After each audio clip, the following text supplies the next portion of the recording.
ibyo byose ni ibintu twagiye dukereya kugira ngo dushyireho itandukaniro n'abandi.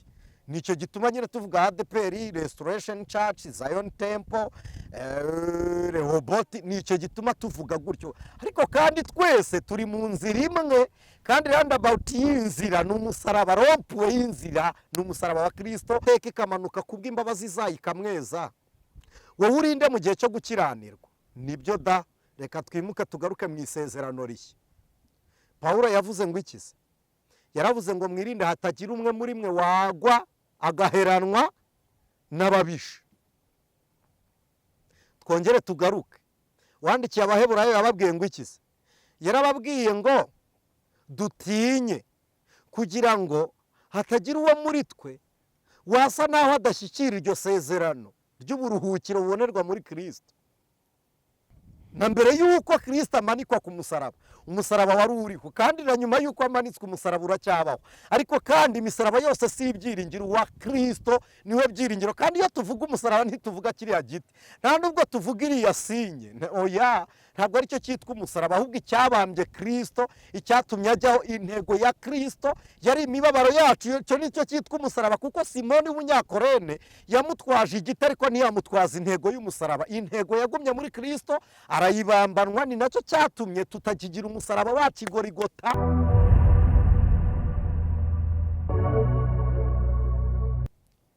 Yesu ashimwe cyane, inshuti z'umusaraba. Ndabasuhuje mu izina ry'umwami wacu Yesu Kristo, nimugire amahoro y'Imana. Ngewe ndi mwene so Aniseti niyo mugabo, nk'uko dusanzwe tubana ni ku ijwi ry'umukanguzi. Dushimiye Imana, dushimiye Imana yongeye kuduha uyu mwanya wo kugira ngo tuganire ijambo ry'Imana. Dushimiye Imana ku bwanyu, ku bw'imirimo n'ibitangaza Imana igenda ikora, turayishimiye. Iyo tuvuze ngo dushimiye Imana, mba numva byaba bigari cyane muri twebwe, bikiyongera cyane, kuko amashimwe ni umunezero umuntu asangira n'Imana. Rero reka mbasuhuzaho muri hirya no hino mu mpande enye z'isi, ndetse no hagati yayo, ndabasuhuje mu izina ry'umwami wacu Yesu Kristo. Nk'uko mubizi, musanzwe mubana natwe, dukunda kuganira ijambo ry'Imana, ariko kandi ntidushaka ko tubaho nk'abatababera umumaro muri Kristo. Niyo mpamvu duhisemo uyu mwanya kugira ngo tuze kuganira ku mikorere y'ubumana n'umuntu, cyangwa se isano y'Imana n'umuntu. Imana ibaha umugisha. Turi kumwe na mwene data Chris kuri kamera, tumwatuyeho umugisha w'Imana. Nawe aho uri nawe tukwatuyeho umugisha w'Imana, ndetse dushimiye abantu mwakoze subscribe, nawe ugiye kuyikora, Imana ibiguhera umugisha. Kandi dushimiye abantu muguma gusangiza abandi ijambo ry'Imana. Ni ukuri Uwiteka ntakabure kubanezeza, ntakabure kubishimisha ibyishimo bye. Imana ibaha umugisha. Anyemerera tugafatikanya gusenga, twamara gusenga tukaganira. Data wa twese uri mu ijuru, Imana se umwami wacu Yesu Kristo, Imana nyiri urukundo rudashira, Imana umukiza w'abari mu isi, Imana icyubahiro cyacu, gitare cy'amahanga, Imana isoko idudubiza amahoro kandi agatemba umugisha, turagushimiye. Tugushimiye ko watwimenyekanishije ukaduhamagarira mu rupfu rwa Kristo, kandi twebwe nyamara ukaduhamagarira kubaho. Watuyoboje ukuboko kwawe ko gukiranuka, utubwiza ijwi ry'ineza ku mutima uciye bugufi, kandi ubikorera abantu nkatwe b'umubiri bapfa bakibagirana. Kandi wowe uri Imana ihoraho, uri igitangaza n'ushimwe. Kuva isi ibayeho, twe tuzi ibyagiye bibaho tubibwiwe, tuzi ibiriho tubibonye, kandi tuzamenya ibizabaho nabyo tubyumvishe tubirebye. Ariko turagushimiye ko uri Imana itandukanye nabyo byose. Izina ryawe nirihimbazwe. Urakoze Mwana. Tunejejwe nuko turi ubwoko bwawe, tunejejwe nuko watubyarishije ijambo ryawe, tunejejwe nuko ari we Mana y'agakiza kacu. Tubisenze tugushima ku bwawe none n'iteka ryose, Yesu Kristo, amen. Imana ibaha umugisha mu izina rya Yesu. Nari mbabwiye ngo ndagira ngo tuganire ku isano y'umuntu n'Imana. cyangwa se abizera dufitanye isano ki.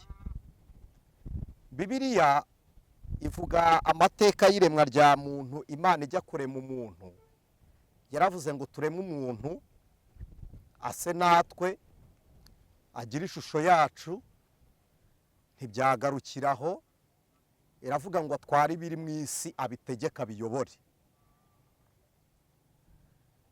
Gutegeka no kuyobora isi, Imana ishimwe ko ari ubutware Imana yahaye umwana w'umuntu, ariko ndagira ngo mbibutse ko ntabwo ari buri muntu wese witwa umutware mu cyanya cy'Imana. Mu isi buri muntu wese ufite aho asengera ni umurwanashyaka waho. Turaza kuvuga ku bintu n'ibindi hirya no hino mu madini, kugira ngo tuze kuba dusubije abantu badusabye gukora ikiganiro kuri ibyo bintu. Hari abantu baduha amamesaje, rimwe na rimwe mukaduha n'amalinki y'amacanozi amwe n'amwe, mutubwira ngo nimwumve iki kiganiro mugire icyo mubitubwiraho. Bwa mbere, isano ry'umuntu n'Imana riri hagati y'umuntu na Yesu. Umuntu wese wemera Kristo nk'umwami n'umukiza ari registered, ndabivuga yujujwe mu gitabo cy'ubumana, mu irangamimerere ry'agakiza arimo, mu bantu Imana ifite arimo, kubera ko nta wundi muntu ugera ku Mana atanyuze kuri Kristo. Ni amagambo Yesu yavuze, yaravuze ngo ni njye nzira n'ukuri n'ubugingo, ntawe ujya kwa Data ntamujyanye. Mu yandi magambo, umuntu wese ushaka kugera ku Mana anyura kuri Kristo Yesu. Ubwo nsubije bamwe batubaza ngo umuntu utizera Yesu ntazajya mu ijuru. Oya, ntabwo azajyayo rwose, ntazaba anatuye hafi yaryo. Hanyuma kandi kwizera bitugira urubyaro rw'Imana, ari nayo sano y'Imana, bibyara imbaraga nyinshi muri twebwe zihabwa abizeye zo kunesha isi. Kunesha isi ni ukutagendera mu bibi, mu moshya y'isi, ariko nyamara tuyirimo. Kunesha isi ni ukuyimukamo kandi tukiyigendamo. Kwimuka mu isi ni ukwima isi inkunga yacu mu mikorere yayo. Mu yandi magambo, ntabwo duparitisipa mu mirimo y'ab'isi, ahubwo dukora ibyo mu ijuru turi mu isi. Imana ishimwe. Dukiranukira mu isi, dukiranukishijwe n'ubuzima bw'ubumana muri twe.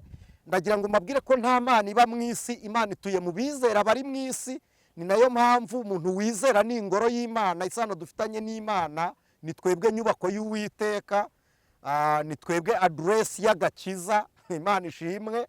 Kandi ndagira ngo mbabwire ko agakiza kabonerwa muri Kristo Yesu ubu karabonetse. Bibiliya iravuga ngo karatwegereye kuruta igihe twizereye. Enima dolance dra perimondia horia. Agakiza karatwegereye kuruta igihe twizereye. Imana ishimwe. Hari umuntu wigeze yambaza, ubwo turi gusubiza abantu muri komenti kuri WhatsApp n'ahandi. Hari umuntu wigeze yambaza arambwira ngo mwene data mukozi w'Imana,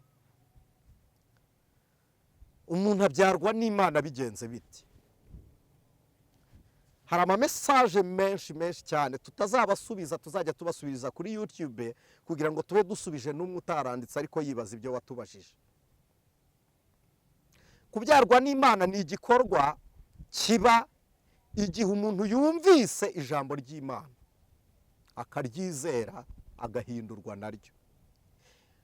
Kubyarwa n'Imana, Imana ni umwuka, kandi iyo tuvuze umwuka tuba tuvuze imibereho y'ubumana. Iyo tuvuze umwuka tuba tuvuze imitekerereze y'Imana. Iyo tuvuze umwuka tuba tuvuze kamere y'Imana. Iyo tuvuze umwuka tuba tuvuze matsiyeri y'Imana. Nibwo buryo Imana ikozemo, ni umwuka. Kandi noneho umwuka uragaruka ukaba ishusho y'Imana mu mbaraga z'imirimo iboneka, ariko umwuka waje mu buryo butagaragara. Umwuka aba mu mirimo. Kimwe rero mu bintu bigaragaza imirimo y'umwuka ntabwo ari ibitangaza, ahubwo ni impinduka abantu babyawe n'umwuka bagaragaza. Kuko ishusho y'umwuka muri twebwe si ugukora ibitangaza, ahubwo ishusho y'umwuka muri twe ni ukwera imbuto.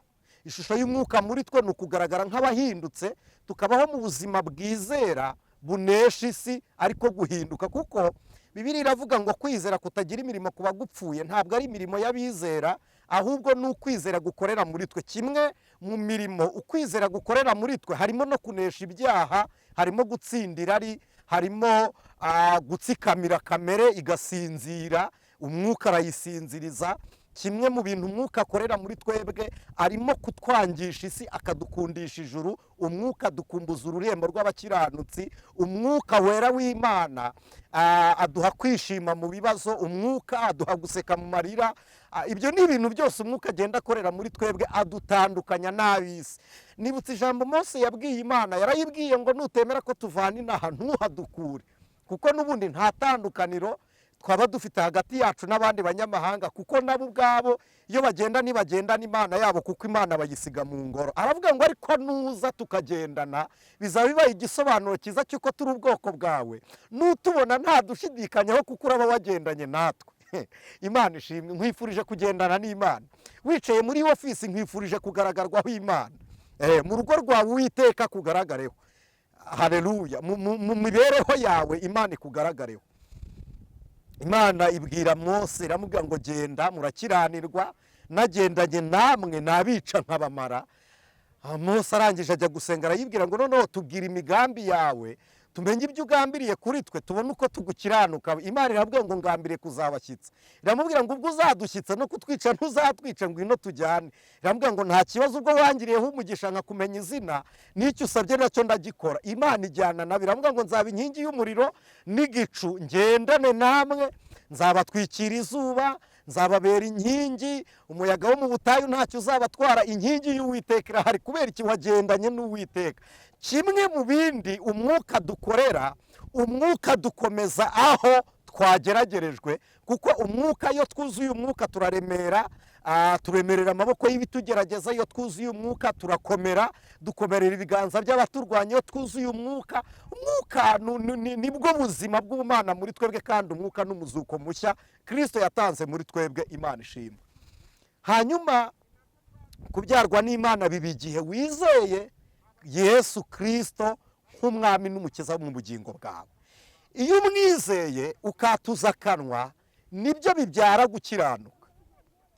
Umwana ashobora kubyarwa n'Imana ariko ntiyatuza akanwa, agakora ibyo gukiranirwa, yarabyawe n'Imana, ariko icyo gihe ntiwandikwa mu gitabo cy'abanditse cy'abana b'Imana. Ntiwandikwa. Wowe ubwawe warizeye, wemera ko Kristo ari umwami n'umukiza w'ubugingo bwawe, ariko ntiwahamya.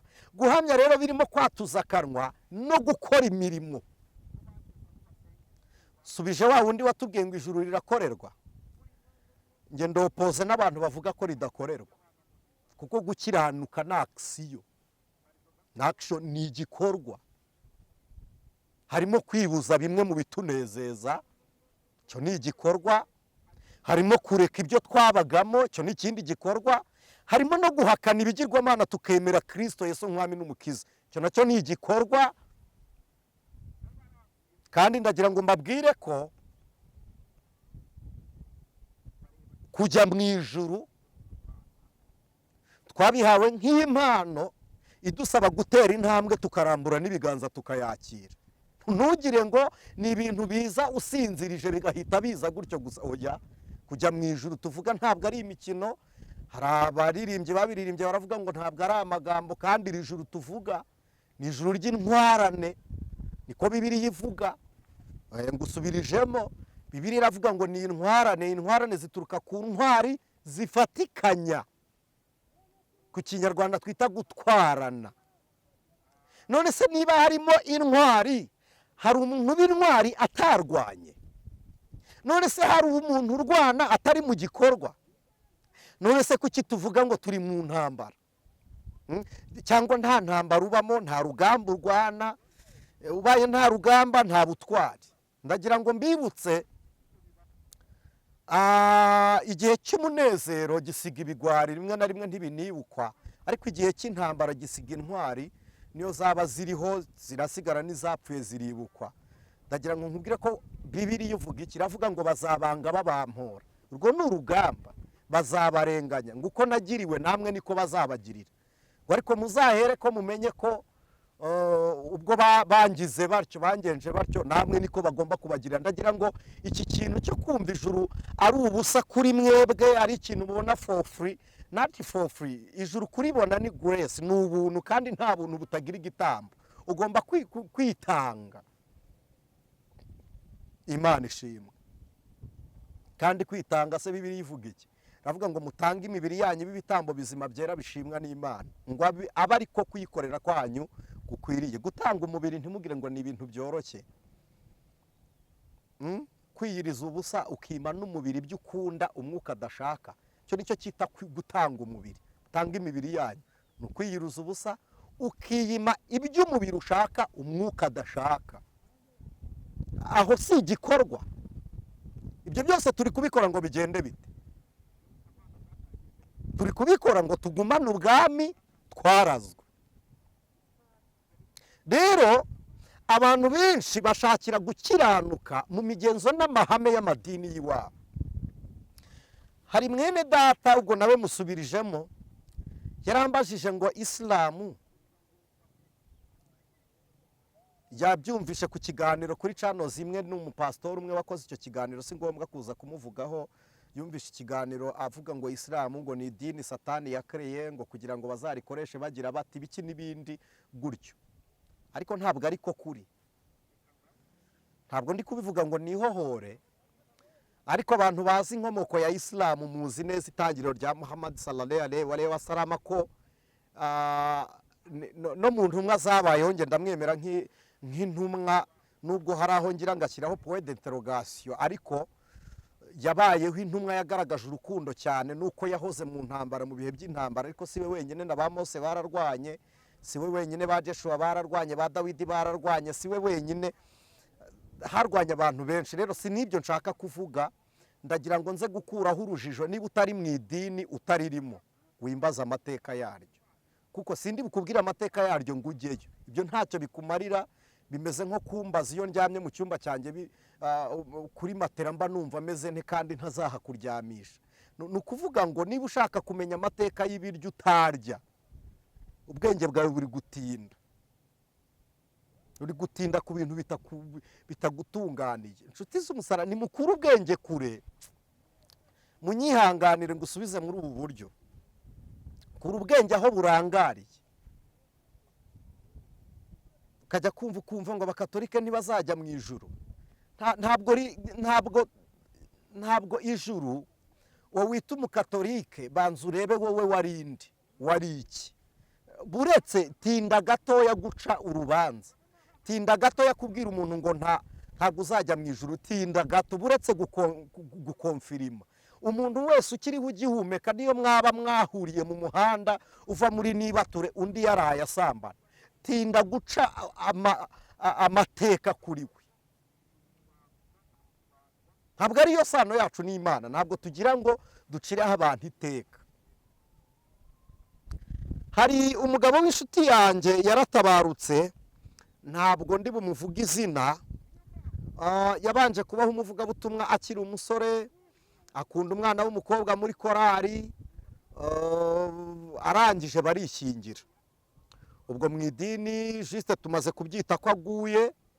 Mvuze mu idini, amaze kugwa aranashayisha, arasambana, atarwa rugo, aruta abana bamaze kuba bane, aragenda arasambana, yararwanaga. Uyu mugabo aragenda, yari umusinzi, ntacyo yashakaga gukora atakoze keretse icyo atarashoboye. Igihe kimwe ararwara ari inyuma y'urugo rwe yararutaye. Aragaruka abwira umugore ngo nararembye. Umugore aramwakira, ararwarira mu rugo. Afata kandi kanya aragenda asaba imbabazi bamwe na bamwe mu bantu yagiye ahemukira. Asaba imbabazi umugore.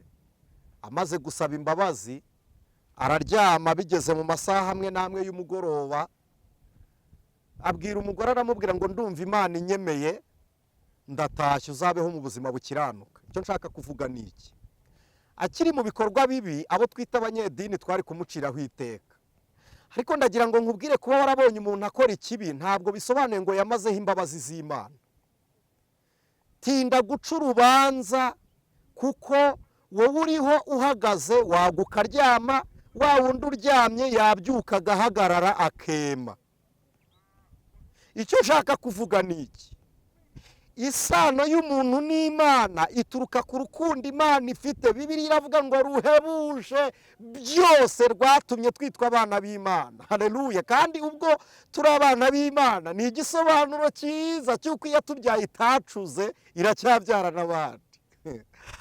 Ubwo ukuboko kwiza kw'Imana kwakurambukiye ukabona ineza y'Uwiteka, ndagira ngo nkubwire ngo kwa kuboko kwarambutse ugakizwa ntikuraryama, kuracyategereje. Imana iracyarambuye ibiganza yemera abandi.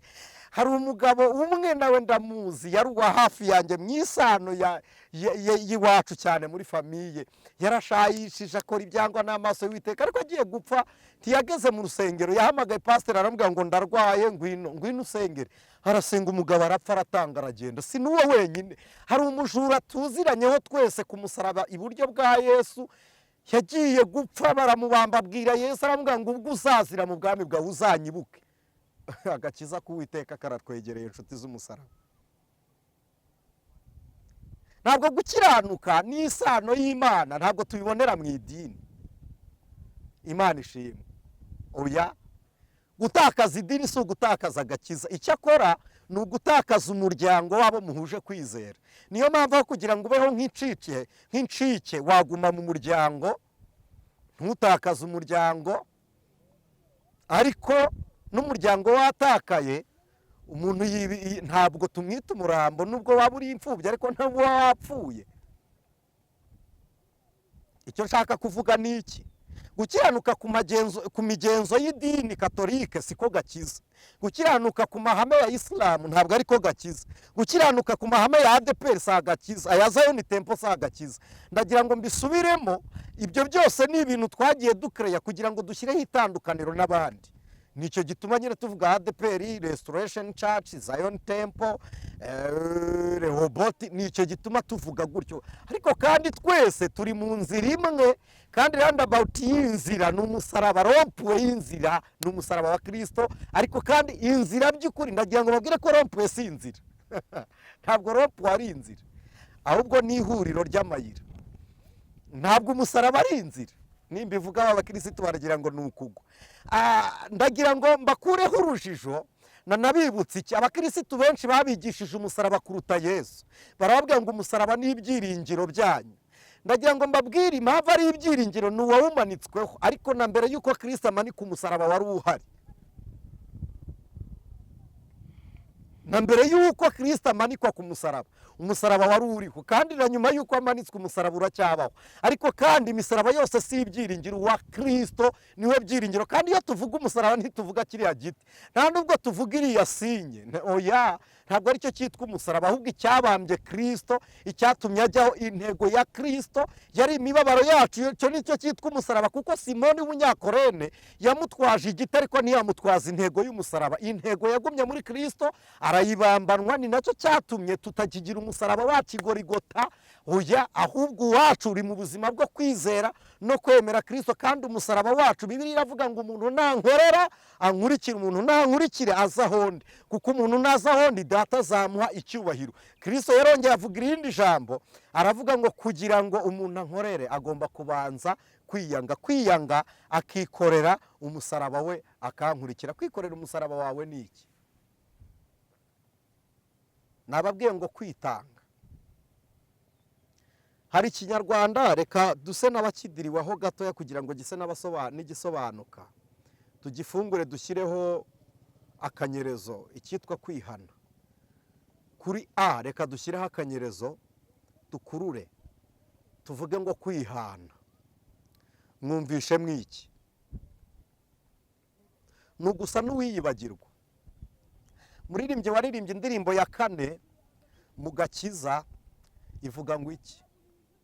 Harimo igitero kivuga ngo singikora ibya byaga binezeza, ubu nkora ibyo ntikoresha, singikora ibyajyaga binezeza, ubu nkora ibyo nikoresha.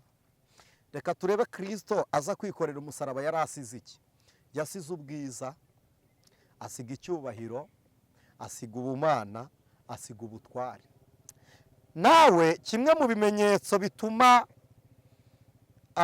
ugaragarwaho nk'umuntu wiyikorereye umusaraba ni uko usiga icyubahiro cyawe ukabaho nk'utakigira kandi uri umunyacyubahiro. ni uko icyo wita ubwiza kuri wowe n'ibikunezeza ubigurana ibinezeza Imana. ni uko intebe z'ubutware bwose ugomba kumenya ko nta ziri hejuru ya Kristo. hari abantu bafite teoloji twakwita teoloji liberali, baravuga ngo Yesu yarabirangije byose. Exactly, ndabyemera, yarabirangije, ariko ntiyarangije imirimo y'abizera muri Kristo. Ibyo yagombaga gukora yarabikoze, kuko niko yavuze. Yaravuze ngo narangije umurimo wampaye gukora mu isi. Aravuga ngo nta n'umwe mu bo wampaye uzimiye, ngo keretse umwana wo kurimbuka. Arongera aravuga ngo nsubize cya cyubahiro nahoranye ndi kumwe nawe. Icyo nshaka kuvuga kuri iryo jambo ni iki? Ariko agiye kugenda yabwiye abigishwa ngo muzakora n'ibyo ntigeze nkora. Niba harimo gukora, ntukanezezwe n'imirimo uzakorera muri Kristo Yesu atari imirimo yo gukiranuka. Turacyari gusubiza bya bibazo mwatubajije. Nibyo Yesu yamaze imirimo yose yagombaga gukora. Ariko twebwe turiho ngo dukore imirimo igaragaza ko turi abizera. Muri iyo mirimo nabasobanuriye harimo gutsinda ibyaha. Kandi isano y'umuntu n'Imana ni ubwere umuntu agirana n'Imana.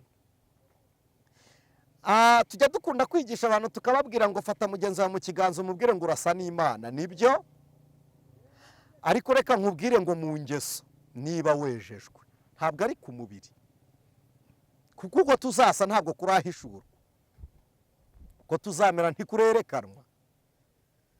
Mama shenge urasa n'Imana na kamere yawe n'imiterere yawe.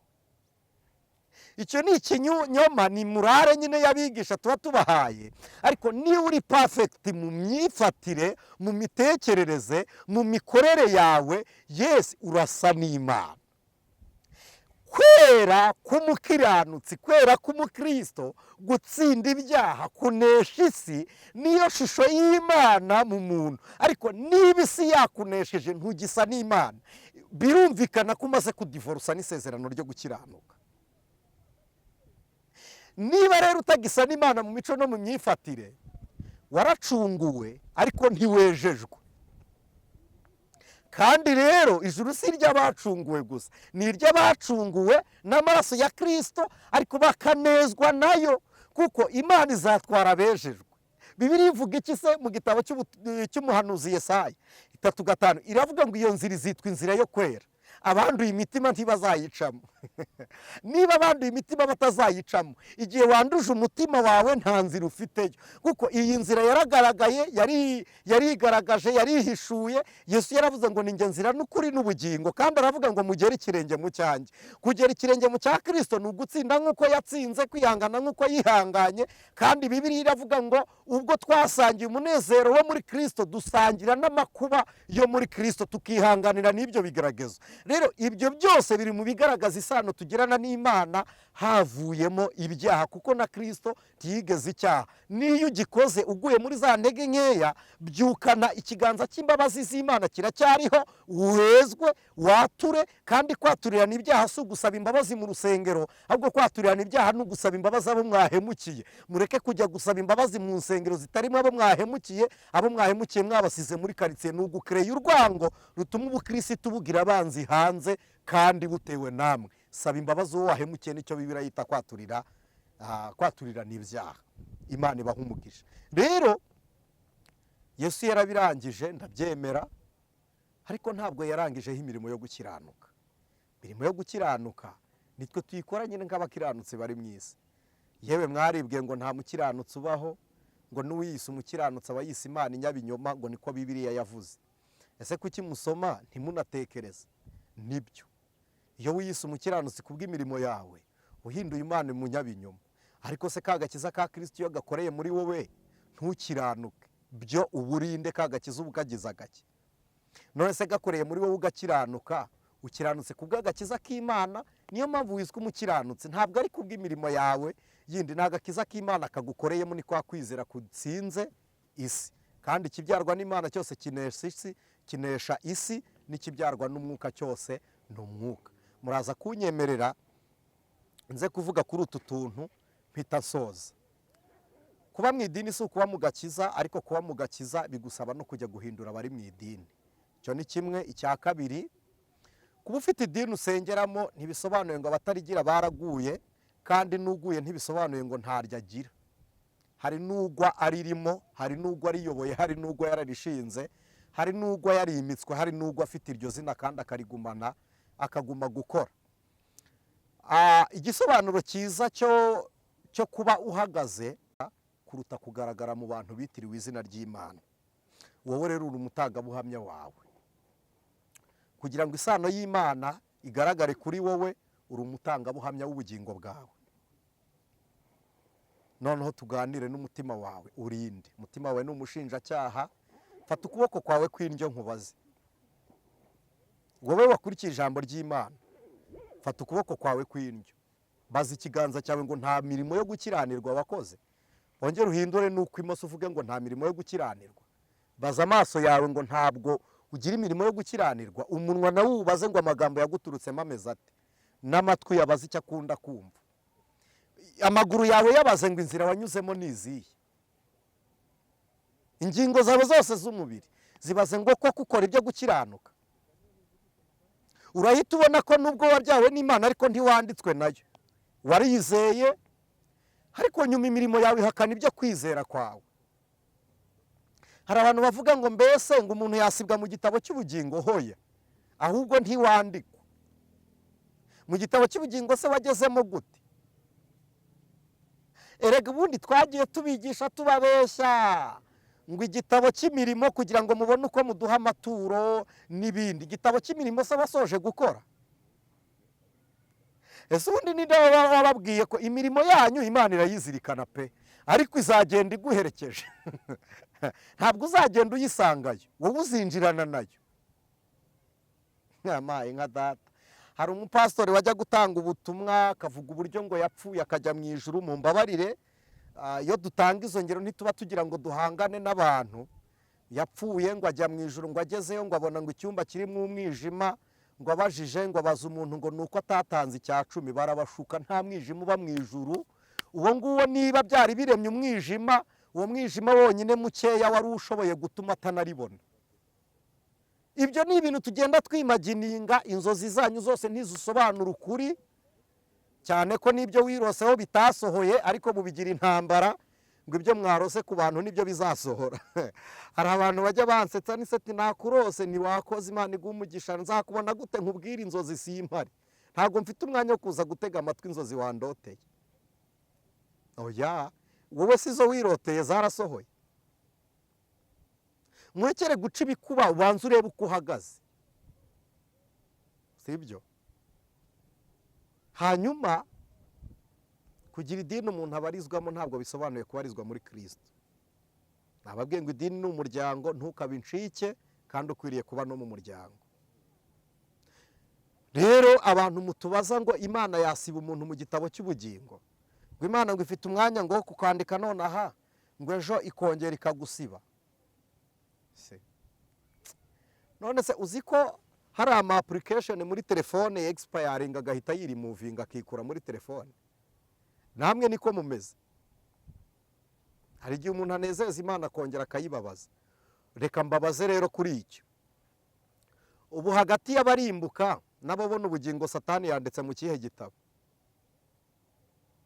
None se ari wowe nawe uwabanje gukiranuka ninde? Ari wowe na Satani wabanje gukiranuka ninde? Ese muribuka ko yitwa Rusofero?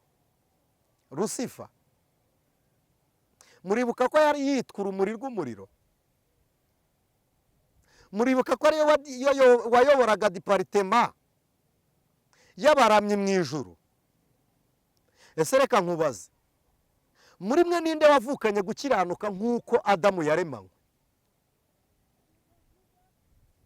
None se uwaremanywe gukiranuka si we wakiraniwe? None se niba yarakiraniwe, Imana ikamubona nk'uciriweho iteka ikamanuka kubw'imbabazi zayo ikamweza, wowe urinde mu gihe cyo gukiranirwa? Nibyo da, reka twimuke tugaruke mu isezerano rishya. Pawulo yavuze ngo iki se? Yaravuze ngo mwirinde hatagira umwe muri mwe wagwa agaheranwa n'ababisha. Twongere tugaruke, wandikiye Abaheburayo yababwiye ngo iki se? Yarababwiye ngo dutinye kugira ngo hatagira uwo muri twe wasa naho adashyikira iryo sezerano ry'uburuhukiro bubonerwa muri Kristo. Bibiliya ivuga iki se? N'uhagaze yirinde atagwa. None se Bibiliya irongera ikagaruka kwa Yuda ikavuga ngo hariho bamwe muri twe binjiye rwihishwa, binjiye basesengo bagenewe kera gucirwaho iteka, ngo ni abantu batubaha Imana, ngo bakora iby'isoni nke. Ndagira ngo ibi bintu byose mubitekereze. Mbivugiye iki? Ndagira ngo mbabwire ngo uriho ukiranirwa yaturutse mu gukiranuka, n'uriho ukiranuka yaturutse mu gukiranirwa. Kristo kubwo gukiranuka akiranutse kuko yanesheje ibyaha by'abantu, kubw'umucyo w'Imana yaramuritse, twemera uwo mucyo, ariko n'uwuvamo aragenda akajya kugwa. Muratinyuka ngo nta muntu Imana isiba mu gitabo cy'ubugingo? Muratinyuka ngo umuntu Imana yageneye ubugingo ntabubura? Nibyo, yarabugennye, ntabwo abubura kuko abunyazwe n'Imana, abubura kuko atabuhisemo, atabwemeye. Ese wowe reka nkubaze udukurikiye, Eliminati ifite indahiro, irahira kugira ngo umuntu abe umuyoboke, baramurahiza akemera akavuga ngo kubw'imibabaro nagize mu buzima natewemo n'Imana, nemeye kuyoborwa na Rusifero, mbaye ku ruhande rwe, akihakana Imana. Ese uwo muntu nawe araguma mu gitabo? Hari abantu bagurisha ubugingo bagafata ubutunzi, Satani akababwira ngo rekeraho tuka Imana wakira ubu buzima. Ese nawe urakibara gutyo? Ugiye ku mupfumu. Bibiliya ivuga iki? Iravuga ngo inzu y'Imana ntifatikanywa n'ibishushanyo bisengwa. Ufite amasezerano y'umwuka n'ay'umupfumu. Ese ubwo uracyari mu bugingo? Kubera iki Bibiliya yanga ubusambanyi urunuka? Abantu baravuga ngo nuko ari icyaha gikorerwa imbere mu mubiri, na Bibiliya niko yavuze. Ese ni imbere mu mubiri nk'imbere mu mubiri nyine? Ni imbere mu ntekerezo z'umuntu, kuko nta muntu ugikora akiri mu isi y'umubiri gusa. Hari dimansiyo y'ubusabane akoreramo, kandi aho niho Satani akorera, ni icyumba cy'uruzerero rw'imyuka. Kubera icyo bikoze gutyo bikakubarwaho nabi, nuko ari isezerano ritejejwe, bitahawe umugisha. Kubera iki uvuganye n'Imana itaboneka, kandi n'ubundi dusabwa gusengera mu mwuka, Imana ikakubaraho urubanza? Nuko ari isezerano rya Satani, ni ubupfumu, ni ubucunyi. Ubaye mu opozisiyo w'Imana, nawe tukubare mu bugingo, ntibikabe. Imana iragushaka mu nzira yo gukiranuka, niyo sano umuntu agirana n'Uwiteka.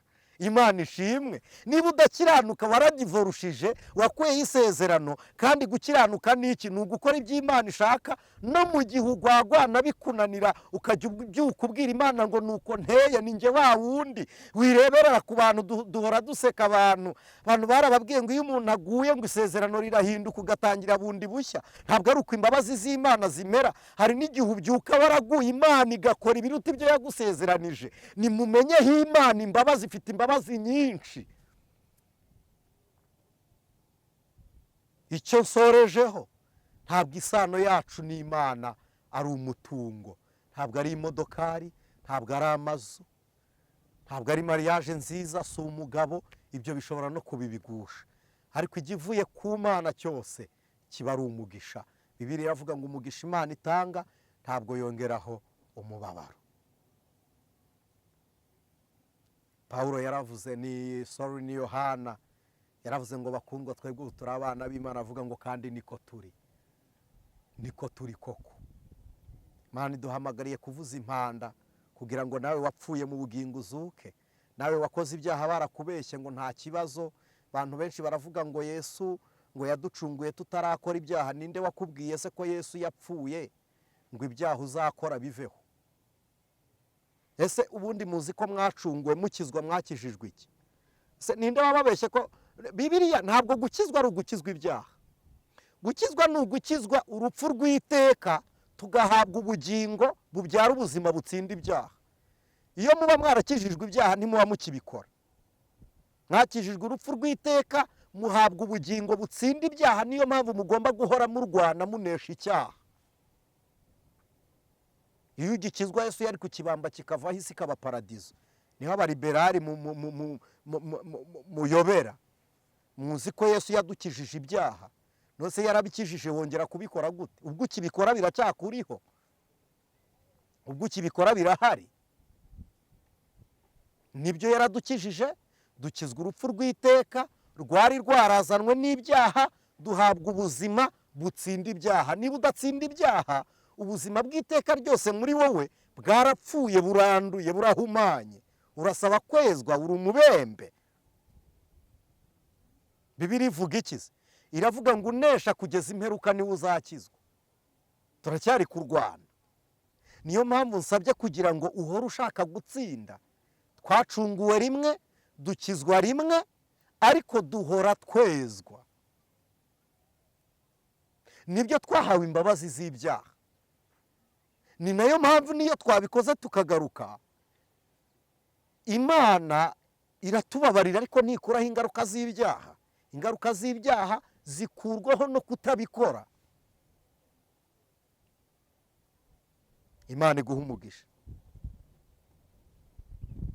Wanyemerera se niba bamaze kubona ukuboko kwarariganyije, umutima wawe nawe ukawusura, ukawubaza ngo uratekereza ibiki? Wafata ya smartphone yawe nziza ukareba application zose zirimo niba ari izo gukiranuka, wajya kuri mashine yawe. Ese ama application yose, amafoto yose ariho nayo gukiranuka? Nta na kimwe kirimo cyakubera inkomyi ku munsi wo kuvuga ko impanda. Reba message wohereza. Ese zimwe woherejejwe zo wabyitwaye mwute? Iyo uri kuri FB ni ibiki ukunda kureba? Ese kuri Instagram yawe ni icyo ureba? Tubwizanye kureba no kuri Instagram hasure. Reba Twitter.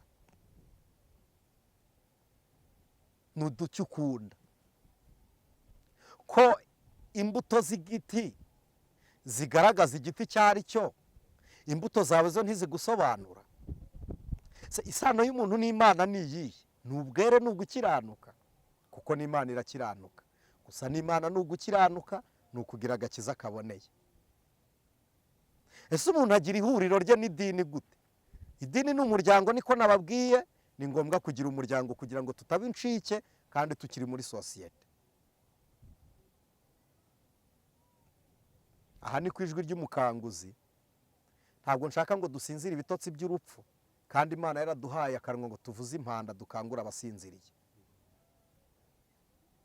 Reka nsoze nkwaturaho umugisha w'Imana.